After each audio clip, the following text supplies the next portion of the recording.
Hola a todos, estimados estudiantes que cursan la materia de Economía y Sociedad Mexicana en el tercer año de bachillerato en el Instituto Corima. El día de hoy vamos a hablar sobre la globalización. Se trata de un fenómeno que se inscribe en el acontecer humano, como lo refieren las siguientes definiciones. Vamos a hablar de tres definiciones, ¿sí? La de Octavio Yanni, la de Joseph Stiglitz y Anthony Giddens. La primera, de Octavio Yanni, ¿sí? Está tomada del libro Globalización, nuevo paradigma de las ciencias sociales, y dice así: globalización es la intensificación de las relaciones sociales con escala mundial, que unen localidades distantes, de tal manera que acontecimientos locales son modelados por eventos que ocurren a muchas millas de distancia y viceversa, creando obligaciones, estableciendo parámetros, anulando y abriendo horizontes. Se refiere a todos los procesos por medio de los cuales los pueblos del mundo se incorporan en una única sociedad mundial, la sociedad global. Vamos a la definición de Joseph Stiglitz, tomada del libro El malestar en la globalización. El fenómeno de la globalización o mundialización es la integración más estrecha de los países y los pueblos del mundo, producida por la enorme reducción de los costos de transporte y comunicación, y el desmantelamiento de las barreras artificiales a los flujos de bienes, servicios, capitales, conocimientos y, en menor grado, personas a través de las fronteras. Y finalmente la definición de Anthony Giddens, tomada precisamente del libro The Consequences of Modernity. La globalización es la intensificación de las relaciones sociales mundiales que enlazan sitios distantes de forma tal que los sucesos locales están influidos por acontecimientos que ocurren a muchos kilómetros de distancia y viceversa. Atañe a la intersección de presencia y ausencia, el entrelazamiento de los hechos sociales y las relaciones sociales a la distancia con las contextualidades locales. Deberíamos entender la extensión global de la modernidad como una relación progresiva entre distanciamiento y mutualidad crónica de las circunstancias y los compromisos locales. Bueno, entonces vamos a ver cuándo se inicia la globalización, ¿sí? Precisamente muchos teóricos parten de que el año de 1989 es cuando se empieza a escribir una nueva historia, debido a que el mundo cambió radicalmente. Se derrumbó silenciosamente el sistema comunista, casi en completa calma. Entonces recordemos el muro de Berlín, la perestroika en la Unión Soviética, con la única excepción de Rumanía, donde la soberbia ceguera de Ceausescu provocó derramamiento de sangre y muerte de miles de rumanos. Transcurrieron solo unos cuantos meses y en agosto de 1990 va a estallar la guerra del Golfo Pérsico, ¿sí? Que para muchos marcaría el inicio de la globalización, ¿sí? Ya que fue una guerra que denominarían sui generis. Pero bueno, ¿qué es el conflicto denominado Guerra del Golfo Pérsico? Bueno, el inicio del conflicto comenzó con la invasión iraquí a Kuwait el 2 de agosto de 1990. Los siguientes meses, Estados Unidos de Norteamérica y el resto de los miembros de la coalición enviaron tropas y armamento a Arabia Saudita, mientras los iraquíes se fortificaban en sus posiciones. La guerra para expulsar a las tropas iraquíes de Kuwait comenzó con un bombardeo aéreo y naval el día 17 de enero de 1991, que continuó durante 5 semanas. Esto fue seguido por un asalto terrestre el 24 de febrero. Esta fue una victoria decisiva para las fuerzas de la coalición, que liberaron a Kuwait y avanzaron hacia el territorio iraquí. La coalición cesó su avance y declaró un alto al fuego 100 horas después de que comenzara la campaña terrestre. El combate aéreo y terrestre se limitó a Irak, Kuwait y áreas en la frontera de Arabia Saudita. Irak lanzó misiles Scud contra los objetivos militares de la coalición en Arabia Saudita contra las ciudades israelíes. Bueno, ¿cuáles son los beligerantes? Porque habla de la coalición. Efectivamente, tenemos la coalición de la Guerra del Golfo, ¿sí?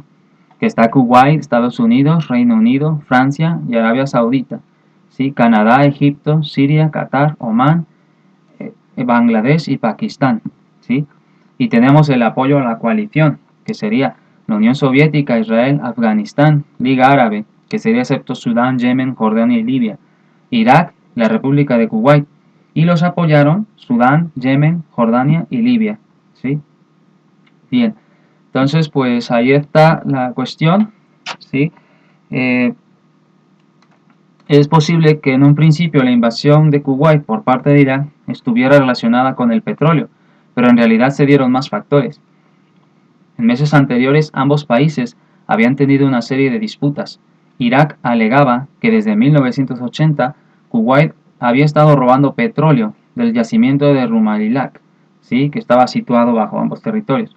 Por otra parte, Irak, que dependía del valor del combustible para pagar su deuda externa contraída en la guerra contra Irán, que era una cantidad aproximada de 40.000 millones de dólares, con intereses de 3.000 millones por año.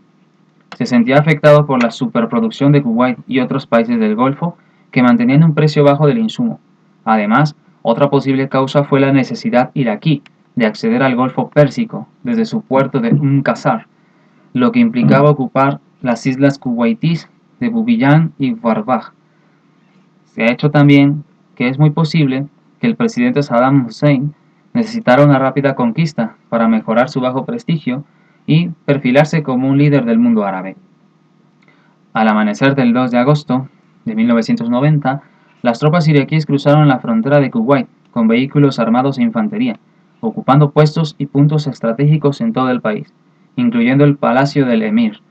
Este movimiento se había planeado con todo cuidado para evitar las sospechas de los servicios de inteligencia de Occidente y kuwaitíes. Antes del ataque, los iraquíes comenzaron a moverse desde Basora hacia Kuwait. Levantaron grandes campamentos de municiones y logísticos, pero llevando a cabo medidas de engaño. Para ello mandaron importantes órdenes por tierra y evitaron el desplazamiento de depósitos de municiones. Esto complicaría más tarde al lanzarse el ataque a las unidades blindadas, que no pertenecían a la Guardia Republicana iraquí, que a diferencia de estas últimas, no iban completamente preparadas para el combate. El ejército de Kuwait fue rápidamente vencido, aunque lograron dar el tiempo necesario para que la mayoría de las fuerzas aéreas de aquel país lograsen huir a Arabia Saudita. La lucha más difícil se libró en el Palacio del Emir y los aledaños del cuartel general de la Fuerza Aérea de Kuwait, donde los miembros de la Guardia Real lucharon a favor de que la familia real tuviera tiempo de escapar. Bien, entonces, como respuesta a estos sucesos, el 16 de enero de 1991, una coalición internacional de 34 países, liderada por Estados Unidos y bajo el mandato de la ONU, que ya los mencioné hace unos momentos, inició una campaña militar con fin de obligar al ejército invasor a replegarse de Kuwait, atendiendo a la resolución número 660 de la ONU. Los países integrantes de la coalición, ya los hemos mencionado, ¿sí? También participaron mujahidines afganos para la batalla, y la coalición había logrado reunir un ejército de 959.600 hombres, 2.000 carros de combate y una flota de 100 barcos de guerra, entre los que había 6 portaaviones, además de un impresionante despliegue aéreo de al menos 1.800 aviones.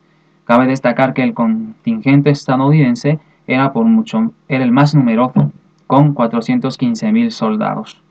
Entonces, bueno, efectivamente, esa fue la primera guerra que pudo ser apreciada cómodamente, sentados frente al televisor. Por si esto fuera poco, se podía ver hasta repetición instantánea, y aún más, en cámara lenta, o sea, fue algo insólito. ¿Sí? Pueden preguntarle a vuestros padres si vieron estas noticias, porque esto es de los 90, ¿no? Ustedes apenas algunos estaban naciendo, etcétera, etcétera. Pero es muy impresionante que había coberturas de reporteros y se podía ver todo por la televisión, ¿sí? Paso a paso, y cada detalle fue transmitido por la televisión. Bien. Y finalmente, bueno, rubricado el fin de la guerra como un memorable discurso del presidente Bush, triunfador de la desigualdad contienda, quedó retóricamente establecido que el mundo ahora era unipolar, o sea, era el mundo que simbolizaba en la riqueza, expresada en la vanguardia tecnológica, cuya pauta estaba marcada principalmente pues, por los Estados Unidos de Norteamérica. A partir de la Guerra del Golfo Pérsico de 1990 hasta la Guerra del Kosovo en 1999, queda delimitado el periodo de lo que se va a denominar todos por el mercado y todos por la democracia. Entonces 1990 será recordado como el año en que la humanidad se le impuso desde dentro del capitalismo avanzado un nuevo modelo coincidente con la unipolaridad surgida, al cual se le dio el nombre de globalización. Francis Fukuyama es uno de los ideólogos de la sociedad global del siglo XXI y él es el que pues va a hablar mucho de estos estudios sobre la globalización y estos procesos históricos que hemos mencionado que llevaron a cabo a desarrollar este sistema socioeconómico mundial. Conviene pues que identifiquemos el contenido de ese paradigma. Algunos ya lo consideran superado porque ya estamos en la fase imperialista, pero al principio del siglo XXI sigue vigente, o sea, esto es cierto, ¿sí? Entonces, ya lo veremos en la siguiente sesión, cuando hablemos precisamente de los rasgos generales que identifican la globalización y cuáles son las repercusiones de la globalización hasta las megatendencias. Las vamos a hablar en las siguientes sesiones. Muchas gracias y hasta pronto.